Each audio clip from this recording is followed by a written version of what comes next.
The clanging of rusted spanners echoed from a narrow wooden shed behind a row of zinc-roof shops in Adjugunal. Inside, Emma, sweat soaking through his grease-stained undershirt, hunched over the engine of an old Peugeot. He wiped his brow with the back of his hand, his eyes scanning the worn-out parts like a soldier reading battlefield scars. He was good at this, fixing things. But no matter how many bolts he turned, life outside the hood refused to loosen its grip. Just across the dusty road, Amarachi, with soft brown eyes and the gentle grace of a woman born into struggle, flipped acra balls over a bubbling pot. Her scarf, once white, was now faded from sun and smoke, but she wore like a crown. Her smile, always warm, always there, hid the ache in her bones and the fever she'd been ignoring for days. "Emma," she called between sails, "try eat something before that sun finishes you." He glanced up and managed a half-smile. "Nah, engine go feed us today, Amarachi." She laughed, the sound light but tired. Yet her eyes lingered, on the slumped shoulders of a man who hadn't been paid in 3 weeks. Customers owed him, promises unpaid.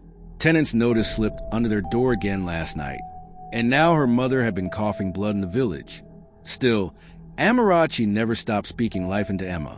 Every night, when they lay side by side on their thin mattress, she would whisper, "You're more than this, my love. I see it." But even love, pure as theirs, begins to crack under the weight of survival. And somewhere in the thick Lagos heat, fate was already rolling its sleeves, ready to test everything they had. The sun scorched mercilessly over Adjugunal that afternoon, and the streets buzzed with usual noise. Hawkers shouting, generators humming, and children darting past potholes. Amid the chaos, a sleek black Range Rover hissed to a stop and refused to move again. Doors unlocked with soft click, and Brandy, tall, sharply dressed in a tailored navy suit, stepped out with a frown carved deep into his face.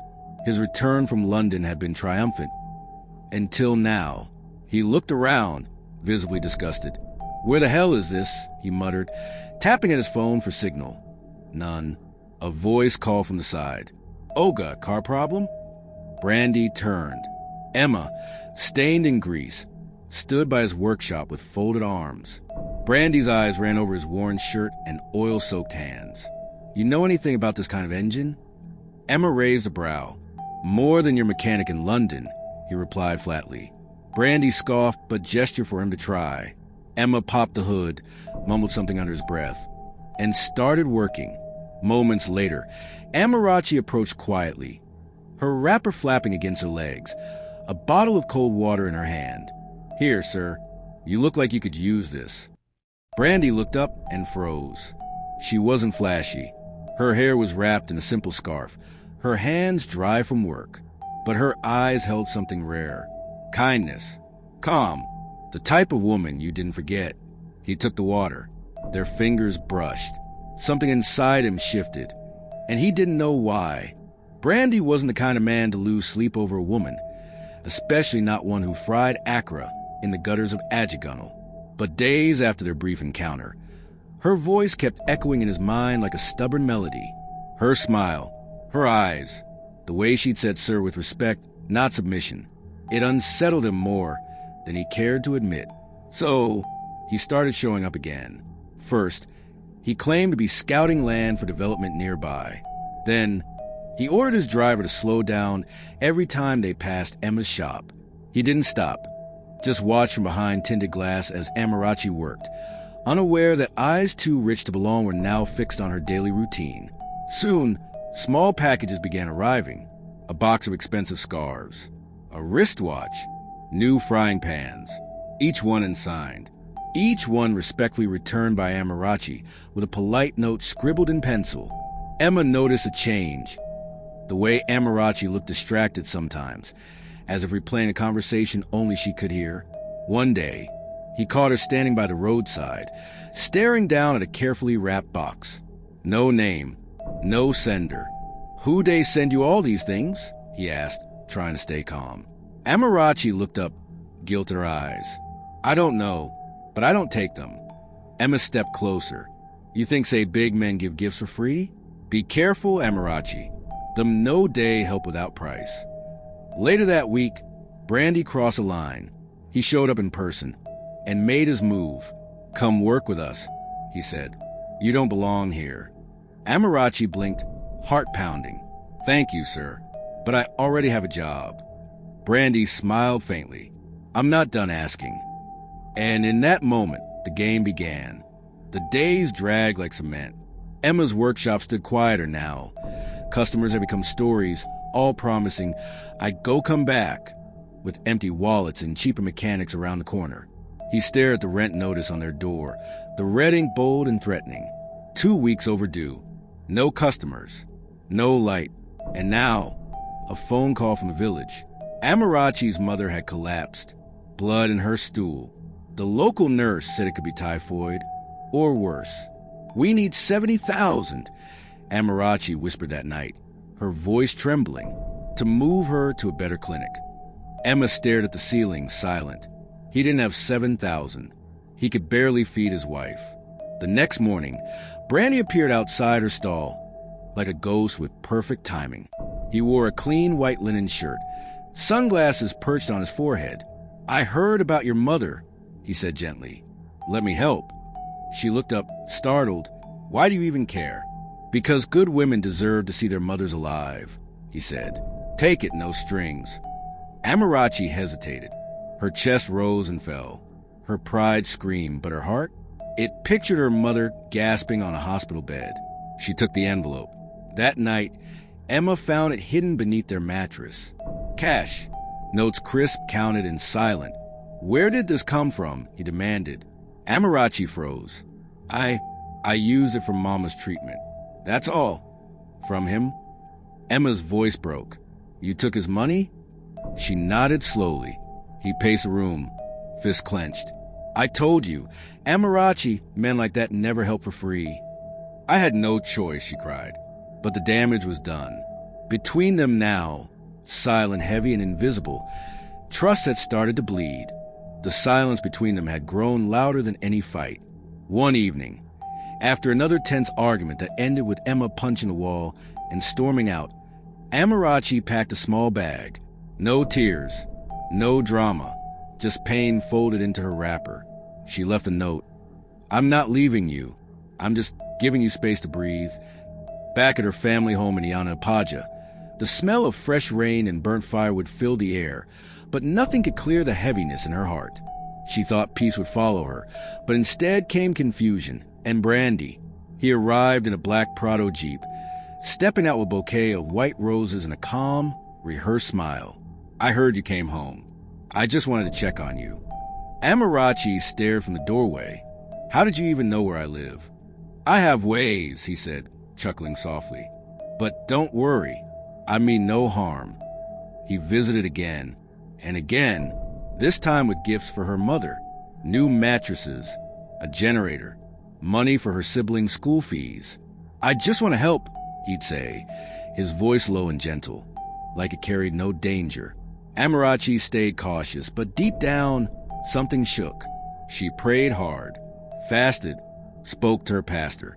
Her mother urged her to be careful. He's a kind man, yes, but is kindness enough to trust a rich man's intentions? Meanwhile, back in Ajigunal, Emma was unraveling. He'd stopped going to church, spent his nights at the local bar, eyes bloodshot, lips bitter with cheap gin. A customer complained, and Emma snapped, shoved the man into a barrel, and dared anyone to stop him. He was losing himself, drowning slowly in heartbreak and pride, and the woman he loved? She was slipping further into another man's world. The sky was gray that evening, thick with clouds and questions. Amarachi stood by the narrow corridor of her family house when Brandy's car pulled up silently. He stepped out without his usual entourage, just him, in a simple shirt, no sunglasses, no smirk. There was something unsettling about his calm. "I need to talk to you," he said. She hesitated, but nodded. They walked a few feet down the street, the silence between them crackling like static. "I'm not here to play games," Brandy began. "Amarachi, I'm in love with you." Her chest tightened. He stepped closer. "You deserve more than sweat and struggle. You deserve comfort, peace, a man who sees you." She blinked rapidly. "Emma is my husband. Brandy nodded. And I respect that. In fact, I'll help him. I can set him up with his own auto company. Give him a fresh start, far from Legos. If needed, everyone wins. The words hit like a punch. Her palm rose before she could stop it. Slap! Brandy's face snapped to the side, but he didn't flinch. Instead, he slowly turned back to her, eyes glassy with something between pain and arrogance. I'm not asking you to decide today, he whispered. Amarachi's hands trembled, her breath shaky. But she didn't walk away. I need time, she said, barely above a whisper. He nodded, a faint smile creeping in. Her silence, her pause, was enough. Hope had just entered Brandy's heart, like a thief in the night. The compound was quiet when Amarachi stepped back into Ajigunal. Her heart pounded as she approached the rusted gate of the workshop. Everything looked smaller, sadder, as if life had sucked the color out of it in her absence. She found Emma inside, slouched on a stool, face swollen, a split lip darkening with dried blood. Emma, she whispered. He looked up slowly. You came back. Tears filled her eyes at the sight of him, gaunt, wounded, but still her husband. I want to talk, she said softly. He laughed, cold and cracked. Talk? Or explain? She moved closer, reaching for his hand. He pulled back. Tell me the truth, he said, voice trembling. Did you sleep with him? Her mouth opened, but no words came. Emma stood up abruptly, knocking over a can. I knew it. That silence. It screams louder than any answer. Emma, I didn't, she started, but he cut her off with a wave. You want to know the irony? He said, bitter fire in his eyes. 10 years ago, on 3rd Mainland Bridge, I pulled a drunk teenager from a burning car. Nearly lost my arm doing it. That boy was Brandy's younger brother. She stared at him, stunned. I never asked for thanks. Never saw him again. And now he wants to buy my wife like a bag of rice. He collapsed onto the stool again, head in his hands. Everything I built, he's trying to take. And Amarachi's silence turned into something heavier than guilt, regret. The marble floors of Brandy's mansion echoed under Amarachi's sandals as she marched in uninvited. The chandeliers above glittered like frozen stars, but her eyes were colder. He emerged from the hallway, surprised but smiling. I knew you'd come back. I didn't come to stay, she said sharply. I came to tell you I know. About Emma. About his sacrifice. He saved your brother's life 10 years ago. Brandy's smile vanished. A shadow flickered in his expression. And you knew all along, she accused. He exhaled, jaw tightening. I remembered, but that was then. You are my now. Amarachi's gaze didn't flinch. You may have money, Brandy, power, pride, but you'll never have my soul. She turned sharply, wrapper swaying behind her like defiance in motion. Brandy's face twisted as he watched her reach the door. She's going back to him, he muttered. Then louder, to the guards. Follow her. I don't care how. Just make sure she doesn't step foot in that man's life again. As the gates creaked open and Amarachi stepped into the evening air, she didn't know it yet, but danger was no longer knocking. It started walking right behind her. The flames had died, but the smell of smoke still choked the air. Amarachi stumbled toward the ruins of Emma's shop, heart pounding. Among the ashes, something white caught her eye. A half-burnt paper with her name and B.O. scribbled underneath. Her phone buzzed. She answered with shaking hands. Brandy's voice slipped through, cold and deliberate. You made the wrong choice, Amarachi. And now, you'll learn what that costs. The line went dead. Her fingers went numb. Behind her, Emma stood in silence. Somewhere in the shadows, the real war had just begun, and this time, it was personal. To be continued.